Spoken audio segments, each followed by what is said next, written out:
Welcome to Whiskey's a Journey. My name is Peter Faciano, and you guys are watching my Friday series where I put together a series of flights for my friends, 5 bottles. And today we're going to look at a little bit of a local type of flight that you guys can put together. Now, I'm in Phoenix, Arizona, so my bottles today are all going to be store picks from Arizona. And basically, they're all coming from Total Wine & More. Probably 99% of my shopping that I do with my whiskeys are coming from Total Wine. So if you're new here, this is kind of how this is working. I'm known as the whiskey guy, so all of my friends want to know about different types of whiskey. And I decided to create this series to start showcasing what I have in my collection for my friends. And all I'm doing is putting together a select 5 whiskeys that I think best represent a specific category. Today we're talking about store picks. So obviously these all have to be in my collection. And I don't think any of these things are going to run above $100. And the least expensive one that I have is about $34. So here's how it works. I select 5 whiskeys that I'm going to present to my friends as I'm either hosting a tasting at my house, or if I kind of go over to their house and we kind of get together, I'm going to offer these to them. And just like always, at the very end of the 5-bottle flight, I don't want to just end the night. I want to give them something to look forward to. So I'm going to give them a special 6th bottle at the very end of the flight just to say thank you and see what they think about the special selection that I'm offering them. And before I jump into my first bottle, please do me a favor. In the comments down below, let me know in your local area if you've picked up store picks or if you have picks from a specific place. Give me a series of 5 bottles that you would serve your friends. And you guys can fudge here a little bit. That extra special bottle doesn't really necessarily need to be a store pick from your area. It could be just a pick in general that you got. And if you're not subscribed to the channel, do me a favor, subscribe to the channel if you like this information. Do all those things that YouTubers ask you to do. And make sure you turn on that bell notification because I publish videos every Monday, Wednesday, and Friday. All right, with all that stuff out of the way, let me go ahead and get to bottle number 1. Old Elk Straight Bourbon Whiskey. This is a bottle that I actually picked up right before I did my first Friday flight fight with Old Elk. I did a sip it or skip it with their wheated bourbon, and people were saying, hey, you got to try their store picks. So I went out, I grabbed this. This is coming in at 7 years of age. It's bottle 2120, and it looks like it is 54.6% ABV, 109.2 proof. And I got to tell you, of all of the store picks that I have, this one is the sweetest. This is almost like a Snickers candied bar in a glass. Yeah, this is really good. This was selected by Total Wine Arizona. And it has a mash bill of 51% corn, 34% malted barley, and 15% rye. And this came in at $86.99. It is vibrant on the palate. It just unfolds. The ABV is really good. It has a good amount of sweetness. All the fruit notes that you get in here are extremely mouth-watering. And being at 15% rye, I'm not really getting a whole lot of spice here, but I do get a whole lot of good. And the only knock that I have on this, and it's not really necessarily a knock, but I'm really looking forward to their own distillate. This one is actually distilled in Indiana, which I believe that means MGP. But it's still a good way to start out the flight. Let's move on to bottle number 2.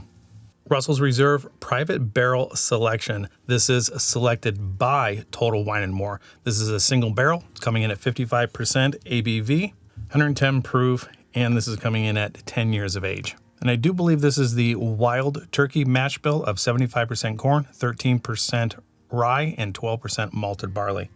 Whoa, it stung my nose. Holy cow. It has a good amount of spice, but it's low on the sweet notes. Dusty corn, a little bit of spice, and it finishes rather well. Have a tiny amount of sweetness, but not a whole lot. Cherry, vanilla, brown sugar, and of course that rye spice. And this one's coming in at a respectable $67.99 for a 10-year-old bourbon. Good amount of oak on the palate.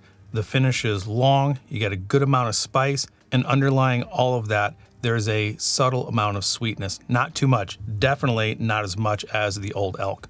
Let's move right along to bottle number 3. Bottle number 3 is going to be my newest addition, and this is a Knob Creek Single Barrel Select Bourbon made exclusively for Total Wine Arizona. Yeah, let's go ahead and put this over here.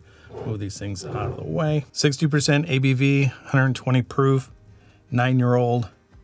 Mash bill of 75% corn, 13% rye, and 12% malted barley, just like the Russell's Reserve. Get that classic Jim Beam nutty profile. When I first got into whiskey, it took me quite a while to actually warm up to the Jim Beam profile, but once I did, I really started to like it quite a bit. Packs a punch at 120, definitely a nutty note. I have a little bit of rye spice in there as well. But just like the Russell's Reserve, there's this underlying current of sweetness. Comes in at a little bit of a darker note or a darker profile than the Russell's Reserve. I think you get a little deeper brown sugar here, some of the caramel, the vanilla, and then obviously those nutty notes. And I need to let you guys know, when I first started my journey, I shied away from store picks. I don't know why, or if I even had a logical reason. I just thought that store picks were going to be inferior to the regular releases. And boy, was I wrong. In the first 6 months of my journey, I don't think I picked up a single store pick. And then at the beginning of January, I thought I made it a point to say that, at least on this channel, I thought I made a point to say that I was going to start picking up individual store picks to see what the whole hubbub was about. And I'm glad I did, because a lot of these bottles are some of my favorite in my collection, which is going to be interesting to see how this vets out when I start doing my bourbon battles on Fridays. All right, let's move on to bottle number 4. Nashville Barrel Company. This is a straight bourbon whiskey. I was actually turned on to this brand by Stuffin' Whiskey, Josh and Aaron over at Stuffin' Whiskey. If you guys don't know who they are, which I'm probably sure you guys do, go check their channel out if you don't. They do some really good stuff over on their channel, and their blind tasting is kind of what got me hooked and is the catalyst to me starting to change up my Friday videos to start doing a little bit more of these blind battles. And on the label, it says hand-selected custom batch for Total Wine, Arizona. I didn't do any research on the mash bill on this, but I do know that it's distilled in Indiana, which means MGP. 57% ABV, 114 proof. Cask strength, lots of spice, coming in at $97.99, probably the most expensive one. There's a good amount of oak in this one. I have a lot of spice as well. And then the traditional sweetness that I usually get in bourbons, the vanilla, the brown sugar, the caramel, that's in there as well. But it's dominated by the oak and the spice. It's really good. And if I had to compare this to something else in my collection, I think this reminds me a little bit of the Calumet 14. And if you guys haven't had any of the Calumets, in my opinion, they're pretty good. Let's keep the flight rolling. Bottle number 5, 1792 Bottled in Bond. This is the small batch select by Total Wine & More. And I'm not exactly positive if this one is selected by or if it was produced for. It doesn't really necessarily say anything on the bottle. It says single barrel select Total Wine & More. But it doesn't say anything like these others are saying it's batched for or it's selected for and not selected by. So I'm not exactly positive if this is the actual store pick that somebody from the store did, or if this was produced for them by 1792. And being bottled in bond, 50% ABV, 100 proof, aged at least 4 years. This has a good amount of banana note in it. And because of that, the profile in this is completely different than the others. And one of the things that I'm trying to accomplish during these 5 bottle flights is to give my tasters a different bottle experience in each one that they're tasting. And over the course of the last 6-7 months, I think I've picked up probably somewhere around 15 store picks, either from Bevmo, Total Wine & More, or AJ's. And of those bottles that I have, I think these 6 are going to best represent the different types of store picks that you can kind of encounter. And we're kind of going through a sweetness, a spice, a nuttiness. This is a little bit more traditional, cherry, brown sugar, caramel, vanilla. And then we hit them with the Brown-Forman type note that's got that banana note.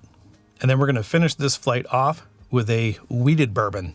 And it just so happens that this one seems to be my absolute favorite of every store pick that I've ever had. And this is also going to be in the running for the Bourbon of the Year. Fiddler Georgia Heartwood, single barrel pick, Total Wine & More. And again, it doesn't really say anything about if it's picked for or if somebody from Total Wine actually went through the picking process. This is barrel 289. It's coming in at 58.9% ABV, 117.8 proof.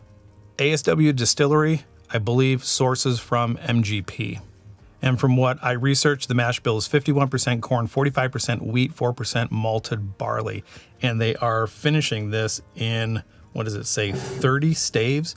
And I'm not sure if they are maturing this or if they're finishing it, but it says single barrel pick, 30 staves, total wine and more, superb selection. So I don't know if they're actually throwing individual staves into the barrel as they're maturing, or if they just throw 30 in there altogether. That seems like it would be a crowded barrel. Hey, that sounds like a pretty good name for a distillery, Crowded Barrel. Wonder if that's taken. And Fiddler's coming in at $88.99. Yeah, I think you have to be a fan of wheated whiskeys to like this one. I get a tremendous amount of a buttered wheat roll, a sweet wheat roll. I'm a little bit surprised that there is a touch of spice in here, but overall, it's well-rounded.